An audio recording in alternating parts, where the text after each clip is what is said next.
economia ne kita promete. Promete, mas promete. Sama kan tina lima. Tina lima, tina sanu, ita mas promete la huto. Vai ir em destino tomos e me barro promete de. Tamba nema que ita la coi. Ita cara que agora tem que realizar. De eleição 2023, ne momentum para ita vota. Vota para sema comprani para tu realiza. Fronteira, né? Vai fronteira, zona vista. Partido Democrático e a governação ba Raioa se dignifica povo e a região ne lihusi programa Zona Ekonomi Eksklusivo Sosial Mercado Niang. E a implementação ba programa ne seluruh povo Raioa makasai autor principal ba atividade econômica e a sector hotu-hotu, inclui loke campo trabalho. Zemsne atu oisa povo ide ne bele investe. Bolo ne povo ne sai autor ba business. Povo ne tama investe. Social mercado ide ne ma kita kualia. Zems tem que zona. Zona economia ne beka tu ia fronteira ne tem que la ona.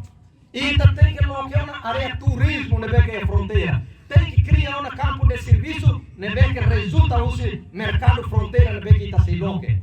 Ita cara kita ina na masira fila lima fa carau fa bibi basori ne ba hol legal la oso ilegal la ose matu kai pansia. Wainhira povo e a região ne hilipede hodi lidera governo presidente Partido Democrático Mariano Assanami Sabino husu ba liderança hutu atu hamutuk desenvolve Raioa no labele partidariza serviço iha nia governação.